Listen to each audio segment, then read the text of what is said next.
manohy fankalazantsika ny hoe mantra masiako ny tenin'Andriamanitra misy ireo sokajy taona rehetra satria fantatsika fa manomboka amin'ny 7 taona 5 taona ka hatramin'ny 20 taona ny mpianatra sekoleralya eto amin'ny fiangonatsika.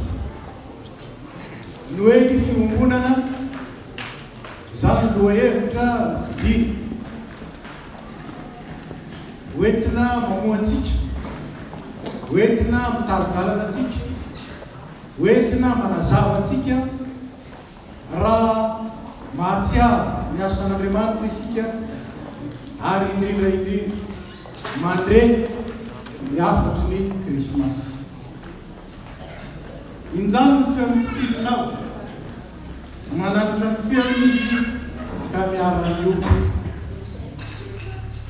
pitily miarana io mampiombona ny feo mampiray fo zany no afatra tiany ireo zanatsika zokotsika ao anatin'ny sekoly tenin'Andriamanitra iombonatsika amin'ity fotoana ity.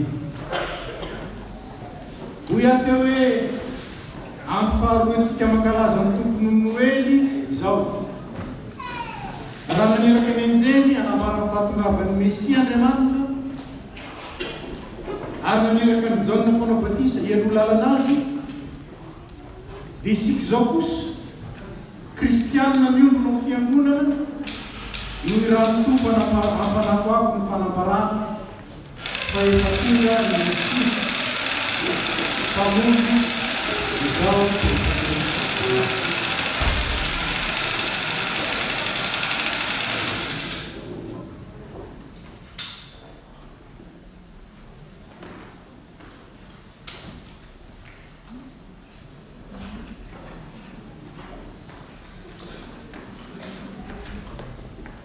Ny fijorotsika vavolombelona eo amin'ny tenitsika, eo amin'ny fitondratenantsika, eo amin'ny asantsika dia fietsika hoentsika mamaklay ny fandraisan'ny milan'i Jesosy ny tompo ahazony anjara famonjena dia ary isika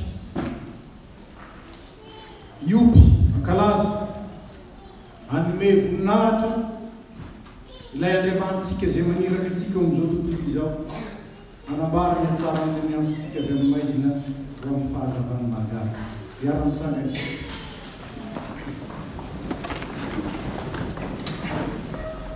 Ny Salamo 5:7 no iarahantsika mamaky. Salamo 5:7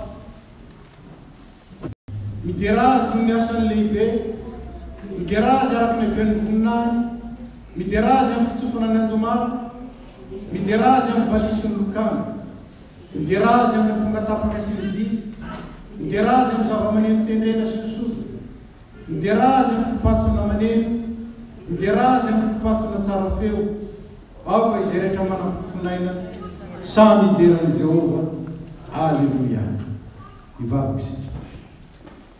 Mideranao mankalazanao manome voninahitra anao zay miaraka amin'ny zavaboarinao rehetra, manambara fa tsara ianao, manambara fa lehibe ianao ary lehibe ny asanao.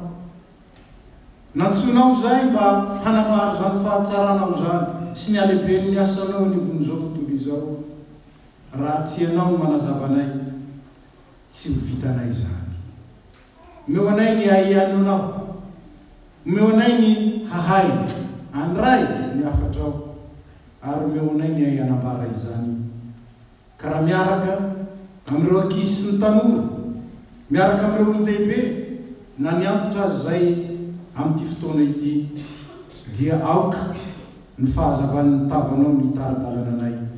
Ka tsy zay samyzay ihany no ifampininambara ny amin'ny vaovao mahafaly fa novely kosa zay eto azony manambara zany eo amin'izao tontolo izao ary isanandro.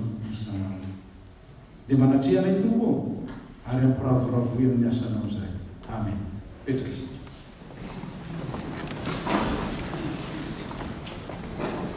Fils de l'homme, je t'établis comme sentinelle sur la maison d'Israël.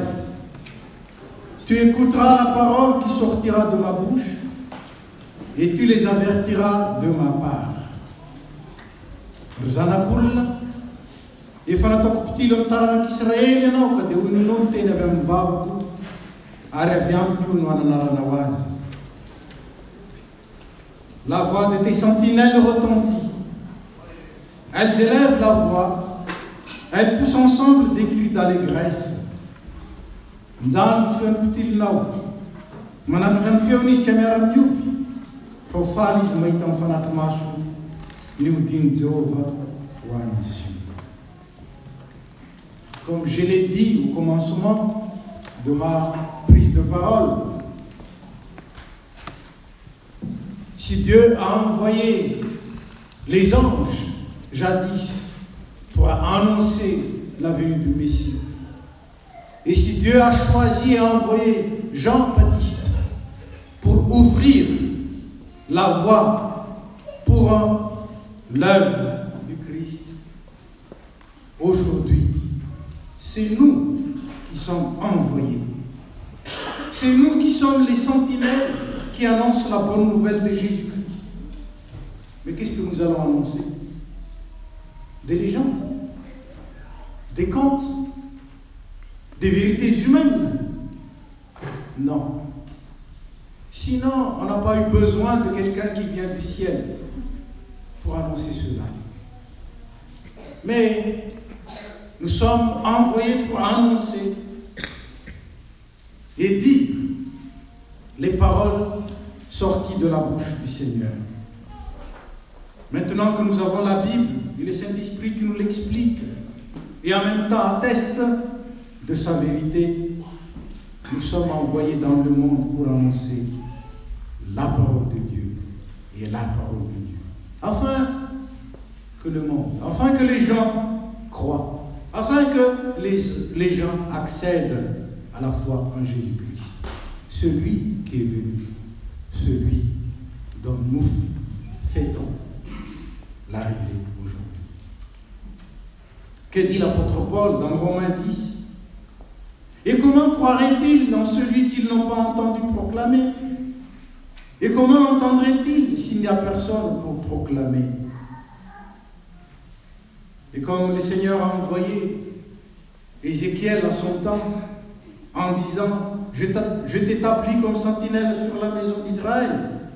Tu écouteras la parole qui sortira de ma bouche et tu les avertiras de ma part. » Ainsi, nous sommes là pour nous ressourcer, nous reconforter dans la foi, unir nos cœurs pour cette mission que le Seigneur a signée à la FPMA, communion en mission. Une communion qui, d'une même voix et d'un même cœur, glorifie et annonce la bonne nouvelle, une joie immense pour le monde entier, car un Sauveur nous est né. Et c'est le Noël authentique. Je vous invite à vous lever pour la prière. Sakranao zay tompo fasitratao ny fidy anay ary aleraka anay. Fanasina sy fahazavana eo amin'ny vonizao tontolo izao hanambara le mazava de Jesosy Kristy le tonga teo amin'izao tontolo izao. Mangataka aminao zay mandritry zao fankalazana izao. Ataovy mahay mibanjina anao zay.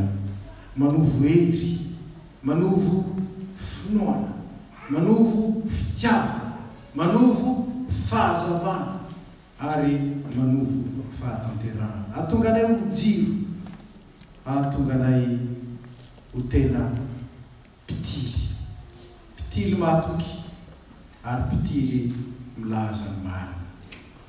Dia anao midera sy nihaja ny voninahitra, mbola anao zany misy fifalian'ny Krismasy kosa ampitero aminay amin'ny famakinao.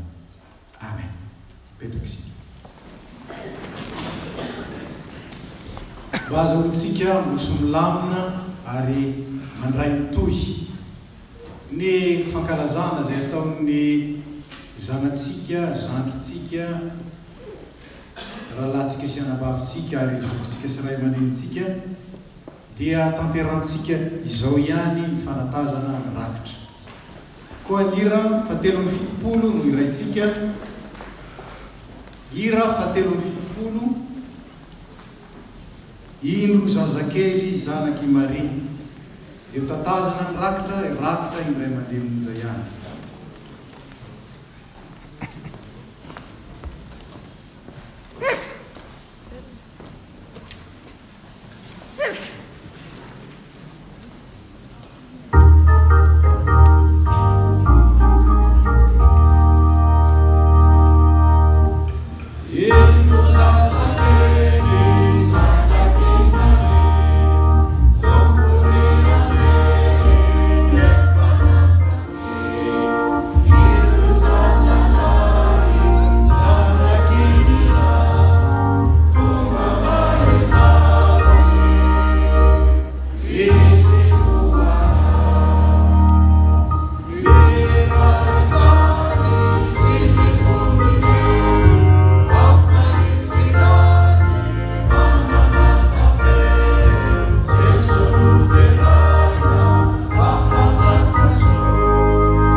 Hira fa 767 lindininy voalohany faharoa ary fahatelo ihany.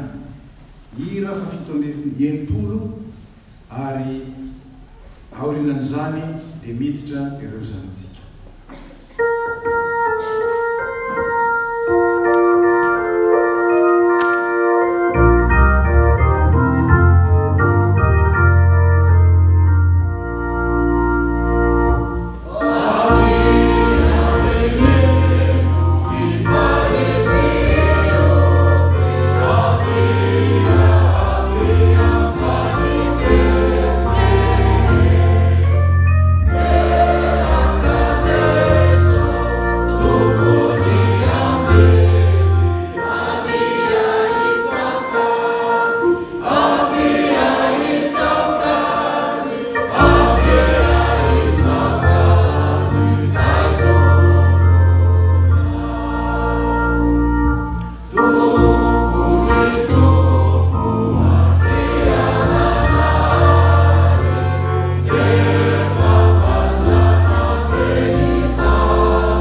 amin'ny anaran'ny sampana sekolerahady ny tenin'Andriamanitra no hiara-banantsika fiangonana tonga amin'izao fetin'ny ankizy fankalazana Noely eto amin'ny FPMA izao. Ka toy ny fanao mazatra dia ny STA hotron'ny firaisan'ny sampana no manolotra antsika izany. Ny lohahevitra nalaina tamin'ity fankalazana ity dia ny fiombonana.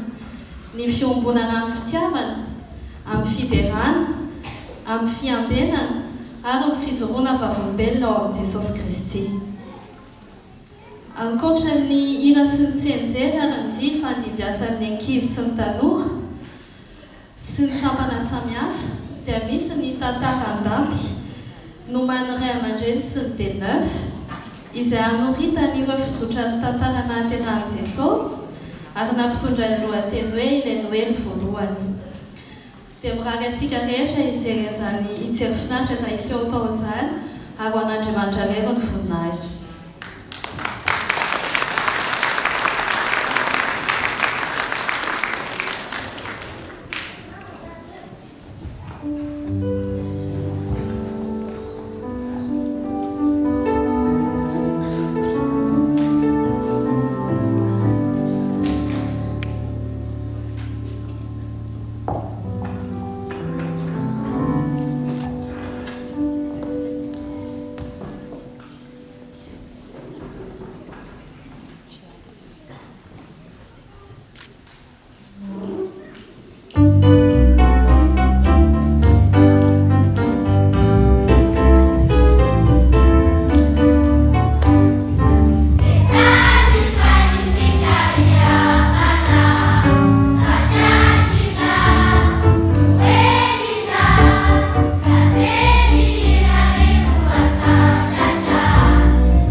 faharoa atao amin'ny sekolin'ny tenin'Andriamanitra ny kely indrindra izay ana eo amin'ny efa-taona sy 5 taona eo hanao ny hirany sy ny tsinjeriny.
Iracimosita Lua Sanchez.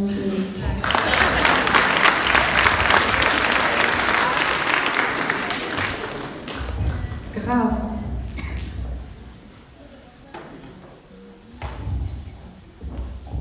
Susifi Fanila Isampiana Kavin.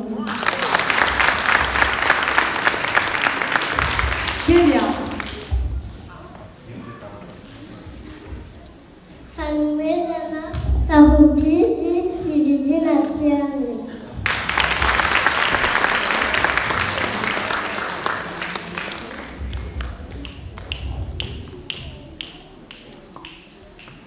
I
la peine de rien.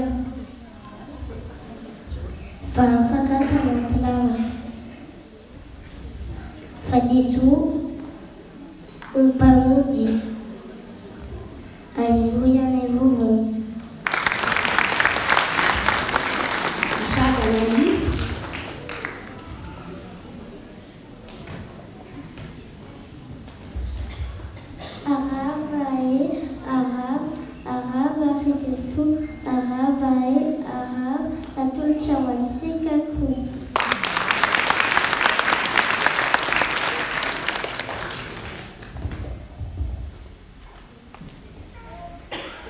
Irina.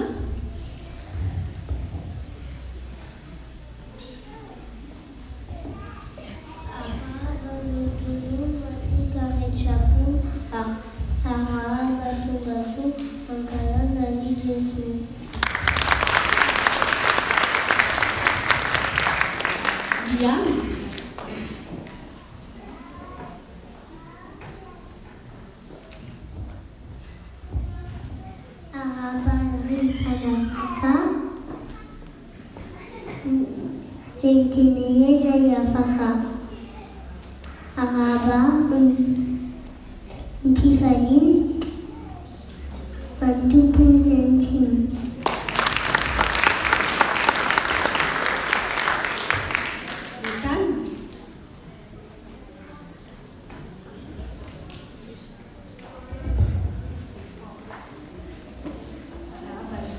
Araba Ripanat Tugaula Anavch.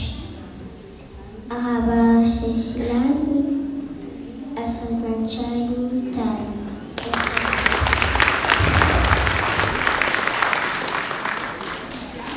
Livia.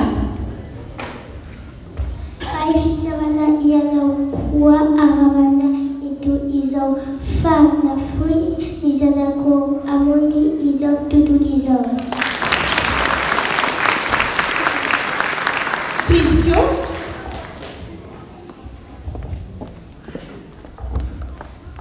Arabanuato Watiran Retizo Arabanuifo Nos Venidiso.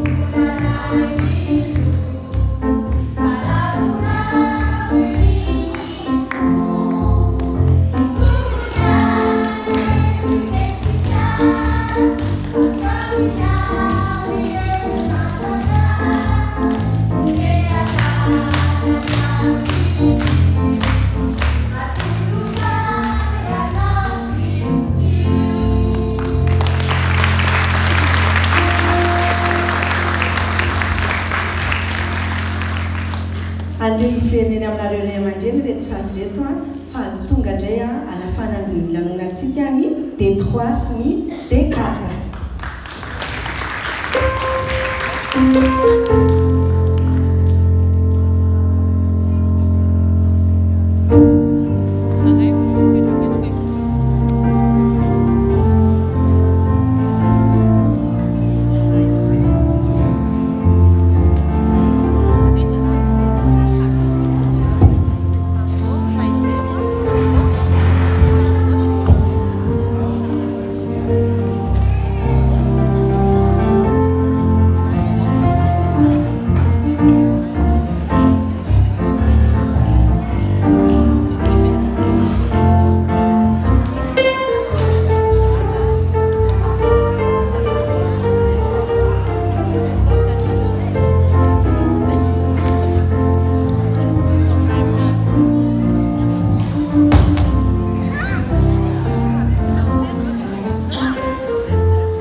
eny aminareo ray aman-dreny izy reto a mandrapititry ny mpanao teatra.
Indray andro teo ny fatsakana iray tao a Nazareta.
Inona vaovao? Vita fangatahana hono Maria. Efa nijery tany amin'ny zareo ny ekita vita mpandrafitra.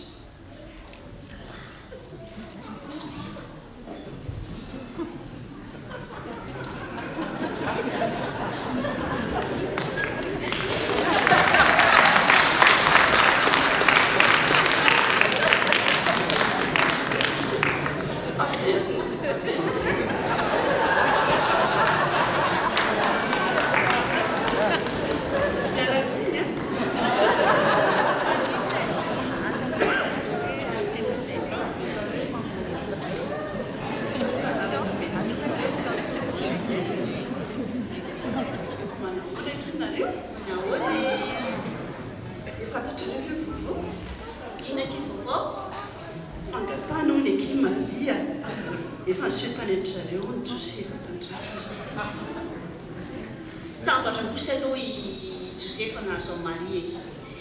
Izy no tovovavy tsara indrindra eo an-tanàna sady endry. Tsisy kianina aloha ny aminy.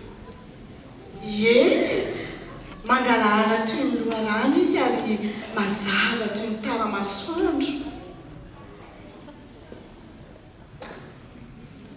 Tsisy tia antanina.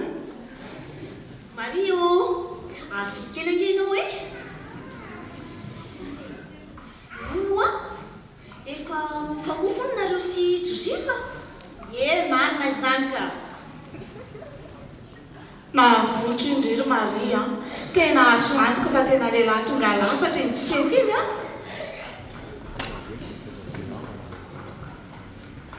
iny Marina loatra izany Sady mpandrafitra izy ny taranaka mpanjaika. Ary tsara le mandrafitra Ary tena lehilahy marina izy. Ary tena tiako be iny Josefa iny Antenako fa hitombo hatrany fitiavako azy. Ary iriko dia irindra tsara ny fiaranay roa manompo an'Andriamanitra.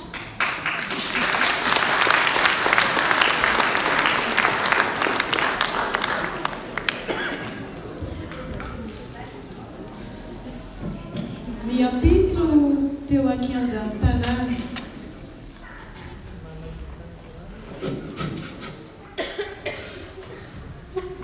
Ahoana se? Neo avao. Anjaratsara ho an'ny Maria mihitsy aloha Josefa. Sambatra Maria namaly azy. Tsy iray foko aloha zareo Josefa mankavainy Betlehem taranaka Davida mpanjaka. Marina aloha zany. Fa tao inan'izay tonga lasa igny efa koa taranaka Davida. Ho fantatro ve? Nisy ny olona ambony, nisy ny mpanao asa-tanana olona tsotra ny Josefa. Fantatro ve hoe ravidy? Fantatro hoe ravidy Josefa no mikasa no mariazy ampakabady agny Maria? Eny, fahalalako azy aloha eto taona ny famofona fa misy koa ny olona mampandrosa an'io fotoana io.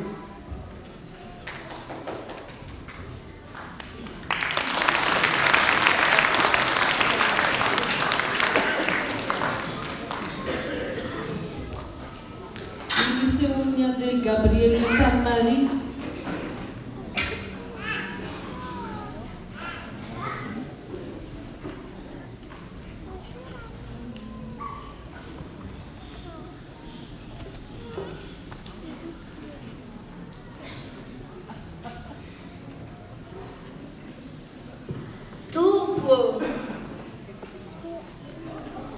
Vina ihany le no anoranao tonga ty aminay ilay lesy.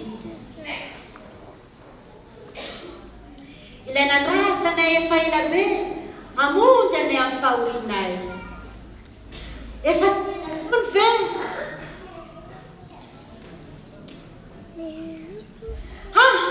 Fa maninona zany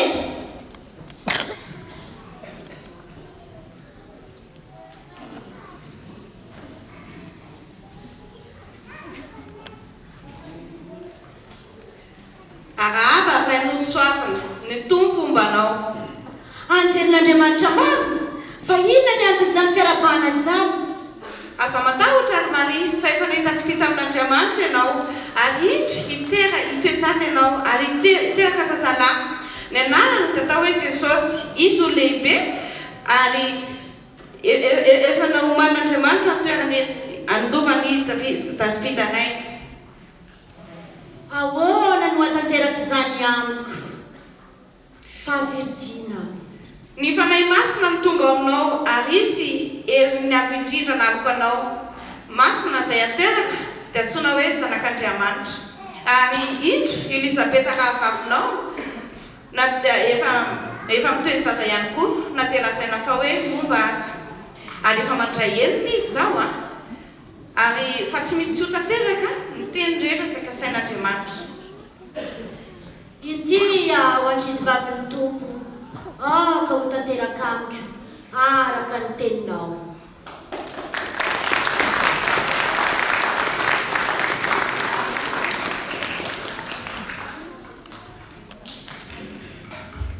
Ny namagny Maria ny Elisabeth. Elisabeth!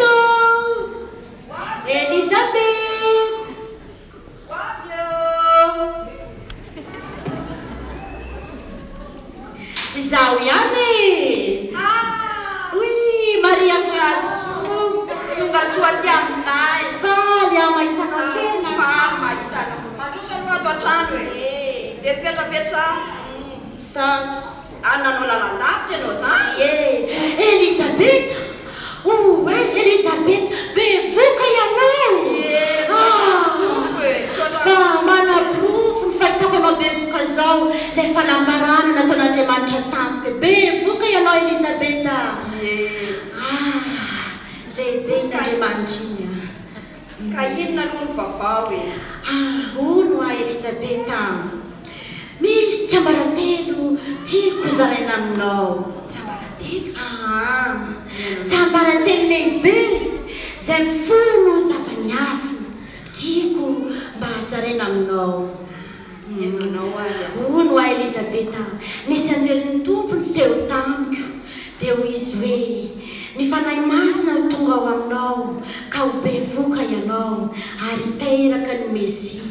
Ny anarany dia ataonao hoe Jesosy, ilay Mesia, ilay nandrasantsika fa ela mba hamonjy antsika. Maria, sambatra ianao izay nino fa efaina izay zavatra nampilazain'ny tompo taminao. Hitanao moa, voareny misofoko fotsiny fiaravanao teo, teny bitapitaky ny hampaliana ny zaza tao kely. Zany angery Maria dia fampanambarana tsy mamitaky. Zany ahatongavan'izao amiko. Fa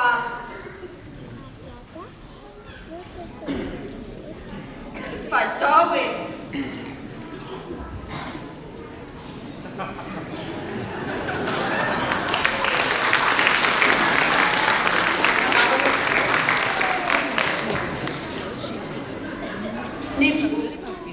miteran'Andriamanitra ary mankalaza ny tompo. Ny fanahiko ravoravo tamin'Andriamanitra mpamonjy ahy fa efa nijery ny fahambany toetry ny ankizy vaviny izy. Indro ankehitriny ataon'ny taranaka rehetra hoe sambatra. Fa ny mahery efa nanao zavatra lehibe tamiko. Nampiala ny lehibe teo ambony seza fiandrianana izy ary nanandratra kosa ny ambany ho ambony. Natsiaro ny fanekena nataony tamin'ny Abrahama izy ary ny taranany izay. Amen. Amen.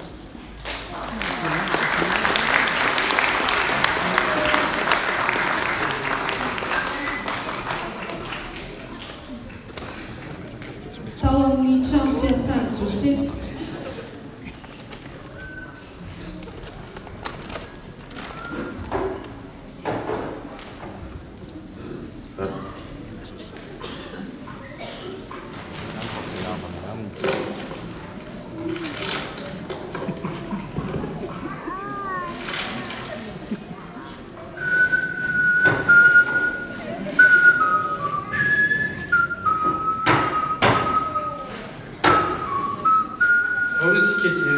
Joseph avatena manahina anao ty Joseph ono avy Joseph ahoana e tsy tezitra loatra be noseny fa misy inona e angany mariazy na hevitra ndray sady hafahafa mihitsy ny nandehana mari elaela tahan'izay a mangino nareo zalahy fa tena masosotra mihitsy mihina anareo ka sady efa ho telo volana zaho miasa fa aza-poto abaisinareo fa zaho miasa nareo telonahy misy mba ho any tafitranoko e tsy hoe fa ndaopa jereo fa mitete be eny ary mbola amitakely aloha jereko any rehefa aveo tsy mampanena anao rehefa aveo za mijery azy fa mbola mitakely antilo lala zany nale aho zany zareo a avy any alavitra be avy any Jerosalema any zao zao tonga eto zao dia manantena mafy azy zany fa mandalo ianao a inarany vaovao-tany aloha e romanina betsaka nisy famantarana an'seo tany amin'ny tanàna ray naleako dia hoana tena ka zazalahy ny vady misorona ray zay efa antitra sady momba izy narazany mpisorona zany tao hoe Zakaria sy Elisabeta Zakaria hoe tena hafahafa zany a tatry maringa mafiseho zany tantara zany andramizareo nge marino nandeha tena fahainy mari zany zavatra zany angambany zay fa miandranao amin'ilay tafitranoko ka eny ary vitako aloha ty dia miezaka ho andalana rehefa aveo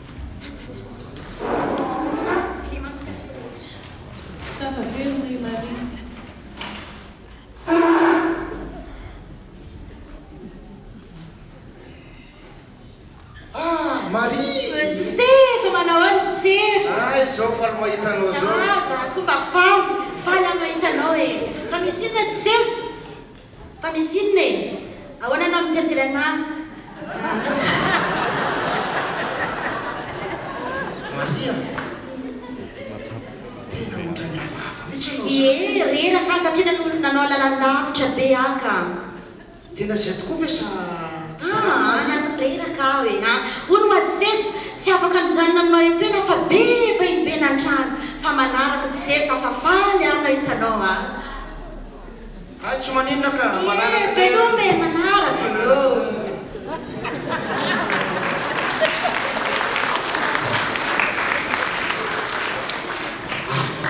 tsy zany izany sao dia bevoka manao izy iny nefa za mbola tsy nikasika anazy ina ary tiano ataoko lazaoko amin'olona ve sa avelako mangingina aloha janany amin'iny fa aloha vitana aloha ty asa ty rayo mamily fotony wanilana rayo marumbi fufutanu cosarakana rayo anilana rakiyu rayo anilana rakiyu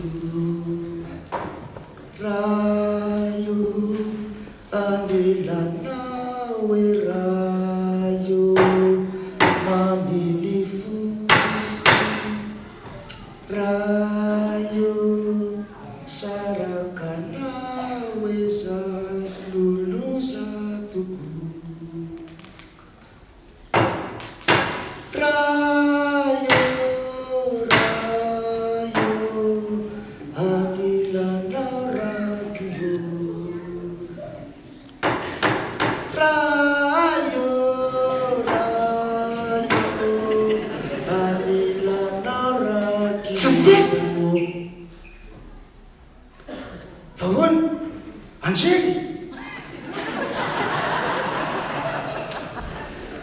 aza matahotra nampiakatra ny Maria ho vadinao fa ny zaza ho akibony dia avy amin'ny fanahy masina. Hiteraka zazalahy izy, ny anarany ataonao hoe Jesosy, fa izy ny hamonjy ny olona ho afaka amin'ny fahotana. Izany rehetra izany no tanteraka dia araka ny lazain'ny Tompo tampaminany fahiny hoe hitoejaza ny Virjiny ka hiteraka zazalahy.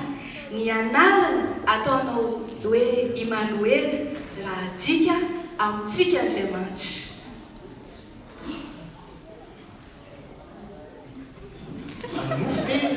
Manofy asa hoana avy amin'Andriamanitra le zazao kibony Maria. Tena manaiky an'izany ary satria vehivavy sy mahafinaritra Maria, mety tena marina zany fa amin'Andriamanitra Maria. Raha zay angambany mety abaka badany Maria any zany fa amin'Andriamanitra marina zazao kibony Maria.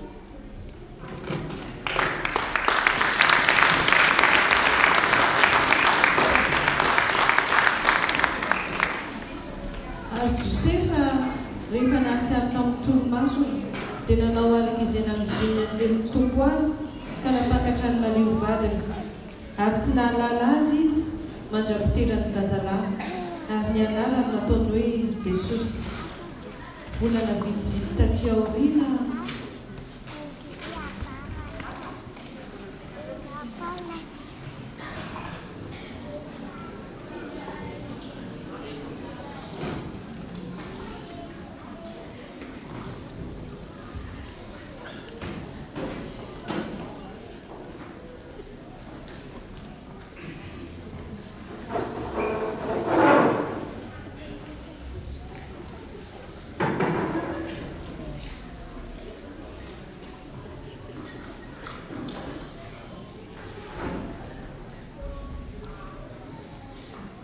fanambarana.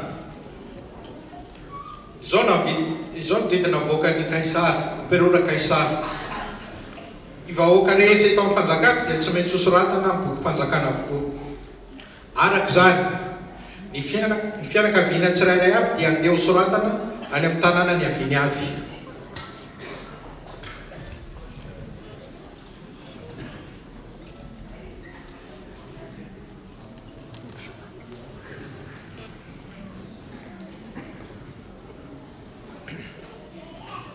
Inona ndray zany evitrany fanambarana izany e? Izay nahiranantsika foana angeny tadiavin'izy ireo Josefa. Inona moa tiany atao fa andao mana ny entana dia tsy maintsy ho any Jerosalema zany tsika satria tiaranaky Joda zany dia any tsika no misoratra anarana ko. Ndao ary e.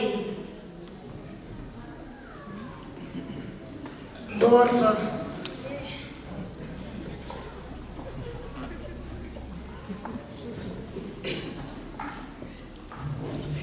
nahoana zala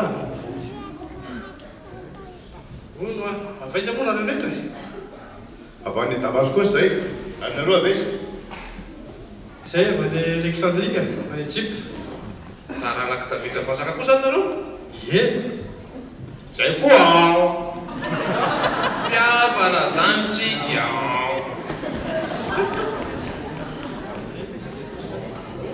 dao tsy taneniny aloha e.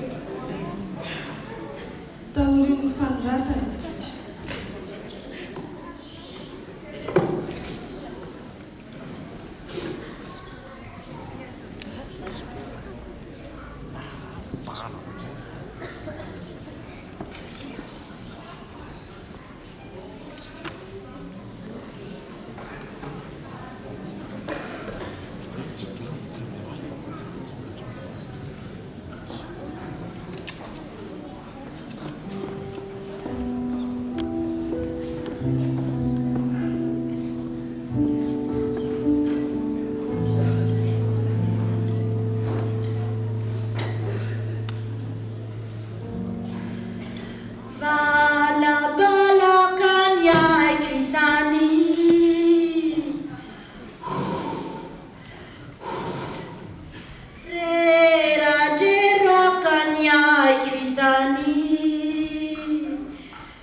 masoandro no jerena maherezy kely mari fa mitombotsika ty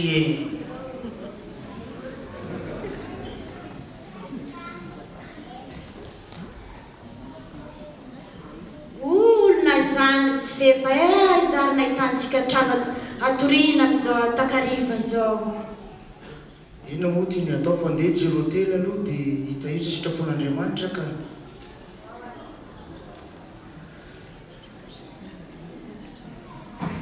manahoana tompoko manahoana reo zay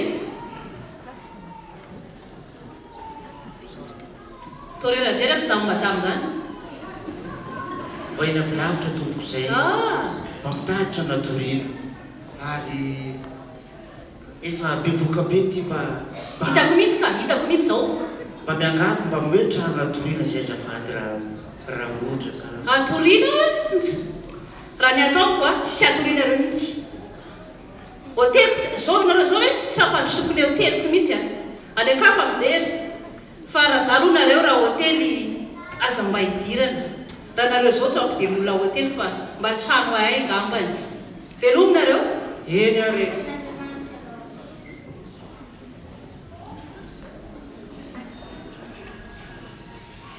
vahiny navipodina manotany trano atorina olondro fatsy telo olondro fatsy telo manahoana tompoko manahoana reo tain'Andriamanitra anao mba mitahitra no atorina zay fareraka be fahiteraka ty vadiko ty trano atorina tsy mety be vahiny be mihitsy ao amiko tena be vahiny be tsy afaka mampiatrano olona roa fanampintsony mialatsiny eny tain'Andriamanitra ianao bivahiny lavipodina manotany trano atorina olondro fatsy telo olondro fatsy telo manahoana tompoko manahoana reo tain'Andriamanitra anao mba mampandroso zay fa hiteraka ty vadiko ty hiteraka hoe trano atorina tena aminareo tena efa feno tanteraka fa mialatsiny atao amiko tena tsisy toerana tsy mihitsy voafeno voaleo mihitsy ny azo ao tena tsy misy ho anareo any amin'ny hafa indray mijery atsambadika atsy oatra misy anakira zay eny ary misaotra betsaka eny efa nialanina ihany tiro mari fa ina ary tiany atao ay fa misy inona etsy angambany ndory e fa tena ndo eto ngambany engana tsy efa fafakaiky zany tonga mihitsy le zazy engana fa efa kaiky engana tsefy engana tsefy engana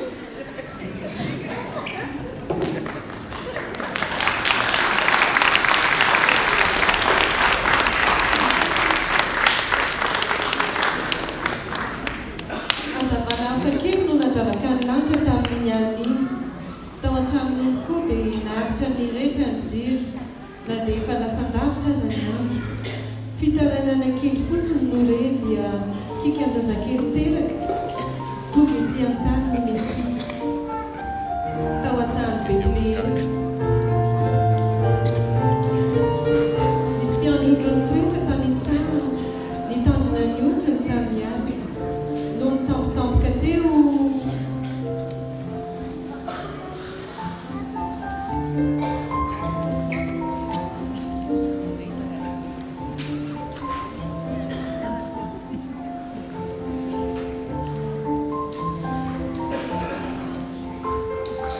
Vai, Jerô again? Fa misy inona e? Ty!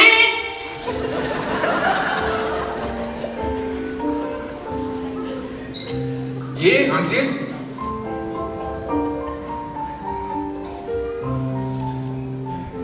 Aza matahotra fa indro milaza teny somafalo anareo aho fa mpamonjy niteraka ho anareo anio ao an-tanànan'i Davida dia i Jesosy Kristy tompo.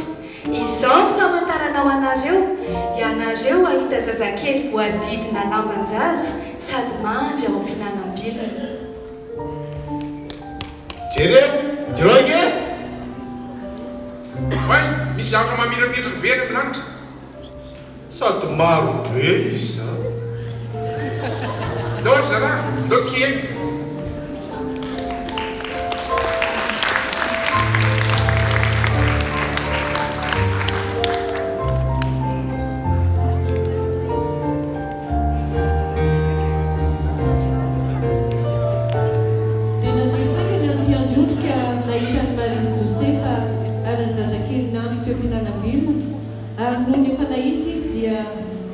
Nampiely izany teny molazainy tany sy izay hitany amin'izany zaza izany nimaky tao Jerosalema taty aoriana tao amin'ny lapan'ny Herodam-panjaka tany Jerosalema.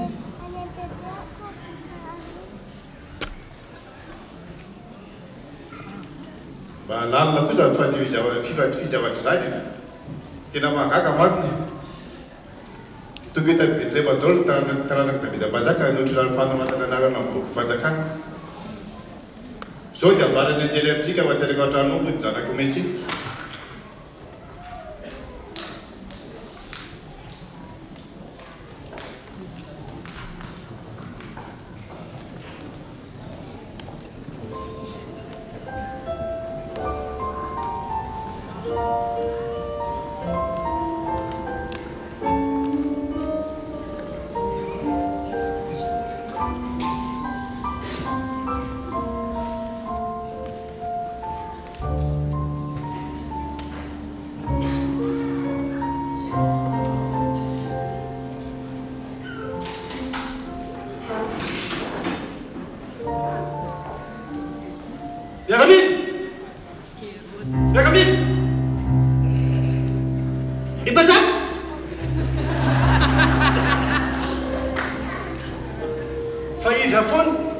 Faiza foana ty olona atao esabe Jerusalem ty e.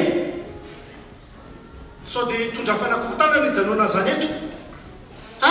Maky mpanjaka ny mahavarianandreo olona ao ivelandreo ary raha filazandreo olona marobe dia maky manampaizana manokana hono izy ireo ary lavitra be. Zany hoe mahafantatra ny fisehon'ny kitana avy any ambony ary mahalala ny kitana rehetra ary ny kitana izay hitany dia milaza fa misy fahaterahan'ny olona hofonjena zany hono.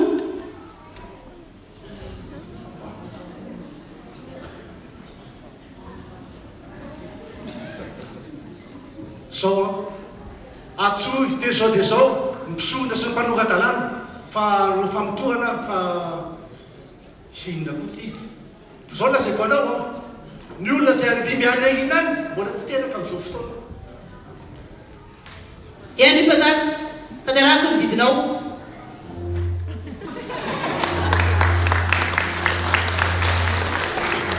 Raha izany misy dia ohatra misy fiokona ananganana zany Mesy zany akantoerako. Fa zao tandremo fa amin'ny afetsena no anahonako ny marina mikasa zany rehetra zany a. Miaramila. Meno didinao eto?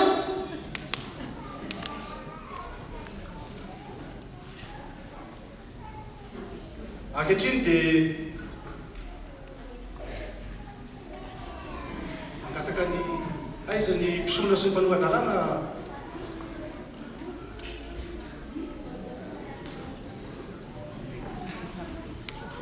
Mansoina tompoko lahy. Mampiatsa anareo aho mba hanome fanazavana tsara momba zany Mesy zany.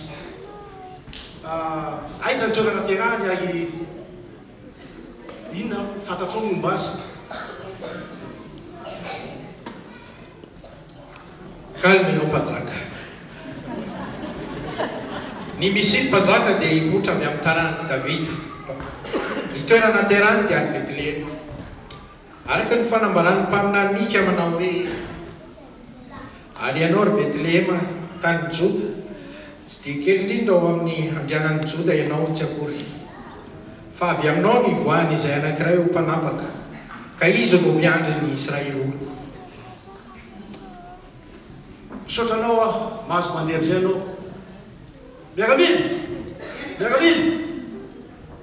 Ino tsara?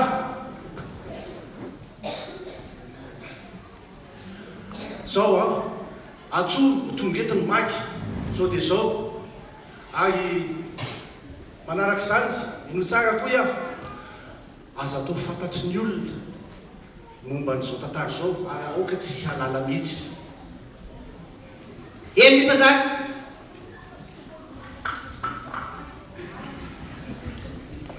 Ny maky tao andapany Herôda.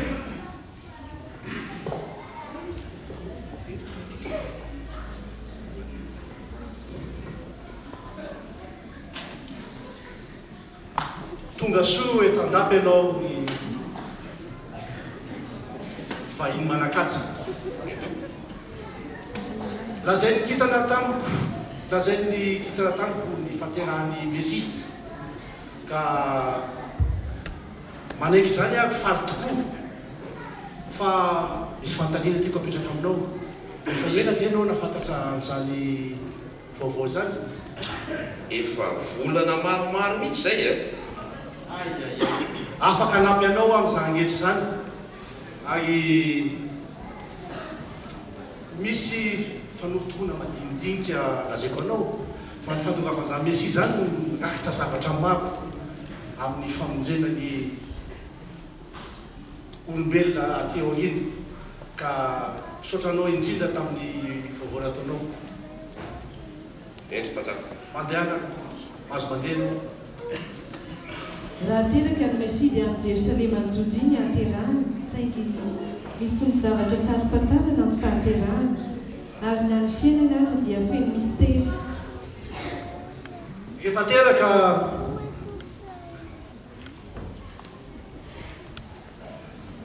dia any Betlehema ny Jodiny no haterahany, ary efa fony zavatra sarom-pantarina zany, ary fiainany dia feno mistera.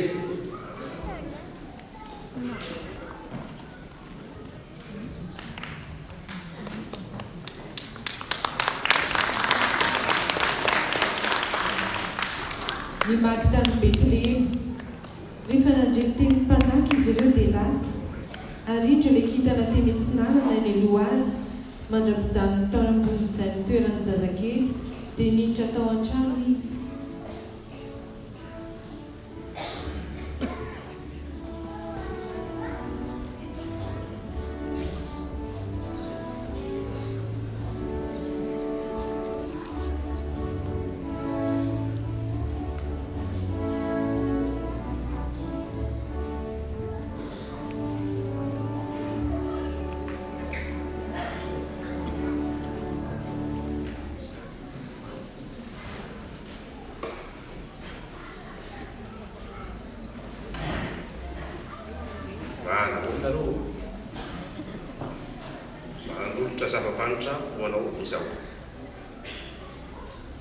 Akotra ho azy ity miolo ity, mba namaivana ny fanaitaina. Za kosa dia madilitra volamena, safira dia bois de rose anamboarana berceau any izy.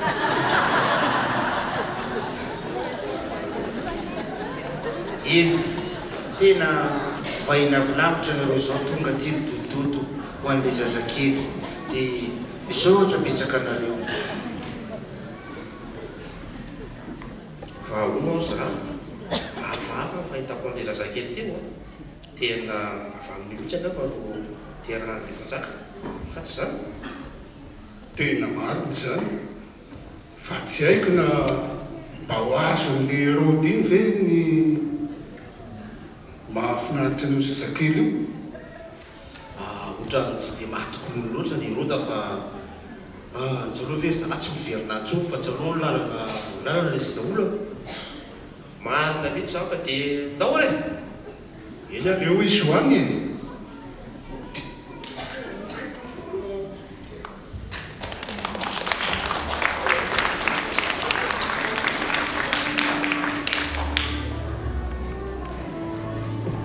Indray alina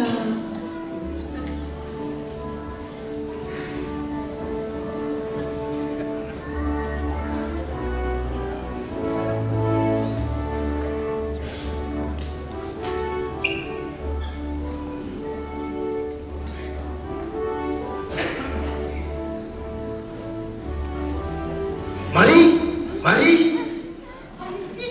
misy ina tsy zay fa ina ty mampikorotana anao e ndao engra eto mandeha ny zazakely fa ero da mpanjaka ao no hitady mofo ny zazakely fa ndao ndao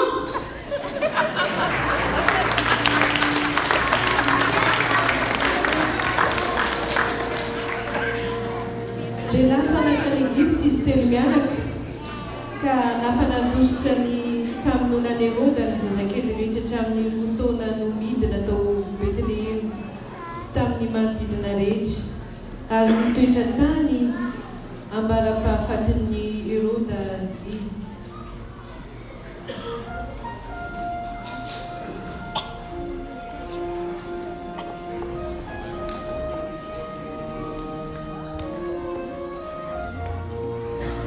Zay no vita tompoko lasy tompoko vady.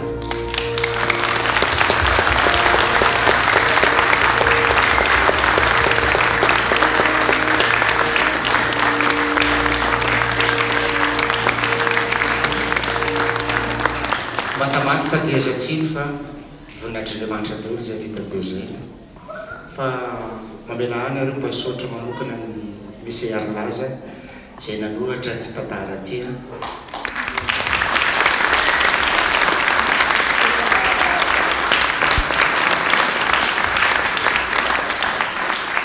dia misaotra koa lelo mandreny satria le fotoana moa fantatsika fa zaho sarobidy be eto dia nanery teny izy mba nianatra zao tantara zao mba voninahitryandriamanitra dia misaotra betsaka.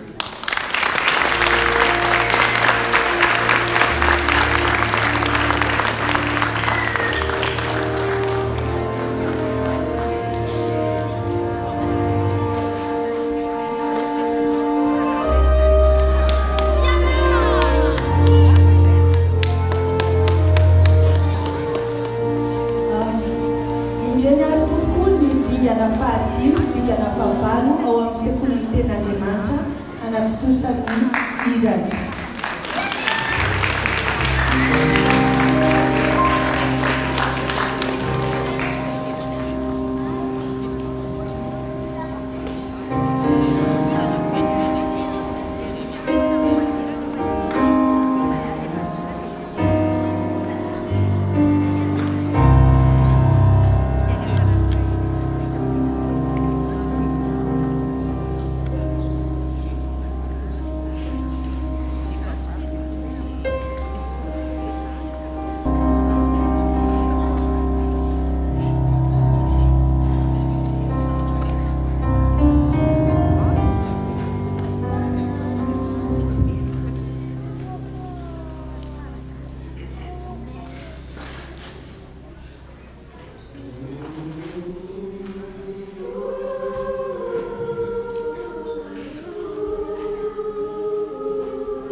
indrindra atao amin'ny sekoly ny ten'Andriamanitra dingana fahafito sy dingana fahavalo. Amin'izao kosa dia ho avy ny dingana fahadimy ampiliny sasany amin'ny dingana fahaefatra hanao dia anankiray. Ary mandritra ny dity dia efa miomana ny SVK sy ny SLK anatanteraka ny anjara ilany.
STA anomana ny diany.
amonjy atika ny zany va.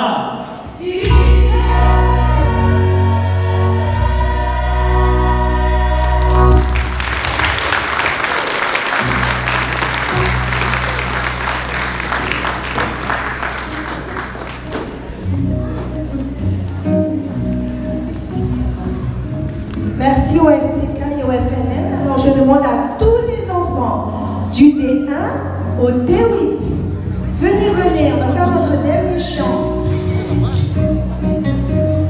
Vous êtes tous où là?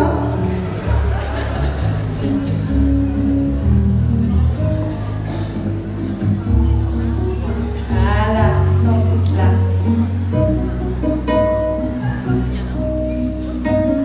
Allez-y.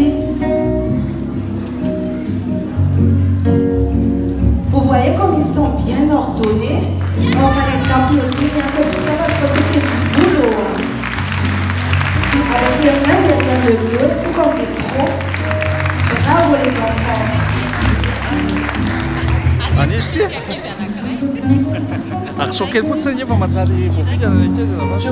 Je vous dis que ça a été dur hier pour la répète générale. Mais là, oula, on s'en sort vraiment très très bien. Dans la discipline et la rigueur et tout, waouh! Je suis épatée.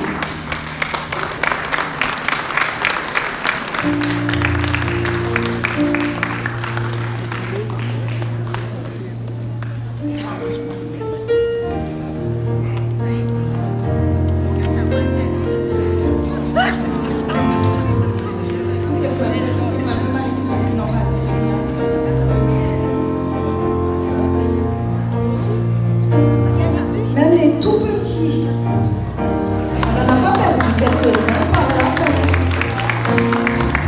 Ah, ils sont là. Il n'y a pas des brebis égarés, hein. Ils sont tous là, ils attendent les bonbons. Ah oui, c'était dur, hein. Pendant qu'on les a fait attendre là-bas à la cafette, il a fallu qu'on les menace un peu de bonbons à la fin pour qu'ils se taisent un peu, parce qu'on n'en pouvait plus, hein. Vous pouvez vous pousser s'il vous plaît, les loulous. Allez, voilà, parce que les autres n'ont pas assez de place. Allez, c'est Mathis. Allez. Oui, oh, t'as fait tomber.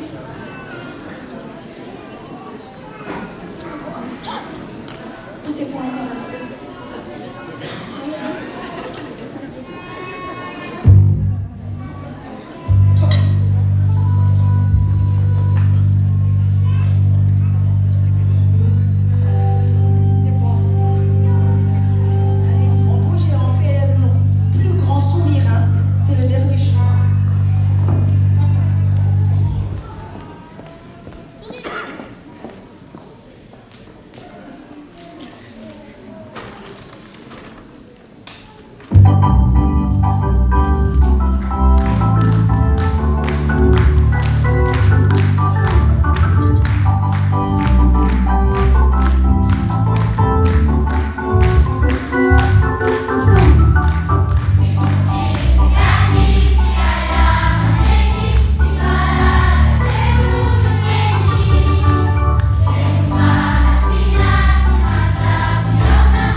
azo atolotra ho anareo anio ary maneo etona fisaorana ny mpianatra rehetra sy ny mpampianatra ary ny ray aman-dreny ny sampananandray anjara ary ny rehetra nanomana sy nanao tanterahana n'izao fety izao.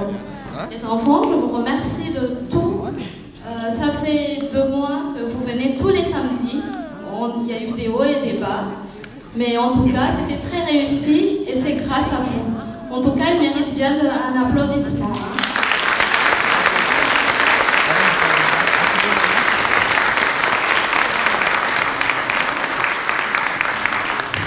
Tiadino ihany koa ny mpanao théâtre izay mbola mitarika azy ireo. Ny mpanoratra ny moa tsy adino sika dia Arlazy.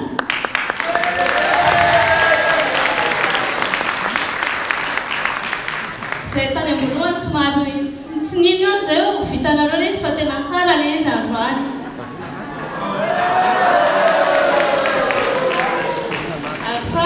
Misaotra manokana ny Sylvie izay nanampy tanteraka tamin'ity fampisehoana ity raha tsy gaza tsy nidimindra toy izao iny fampisehoana iny.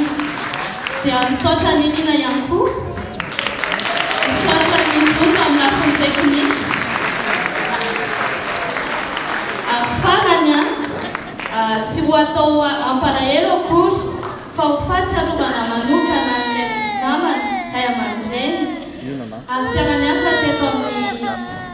teto amin'ny FPMA dia tsy izy izany fa Ianto izy izay ho taonany sesy nanoratra ny tononkalo ny D1 dia ho fahatsiarovana anazy zany le tononkalo ny D1 tamin'ity taona ity dia notsongaina tao anatin'le ho taonany sesy ny soratany.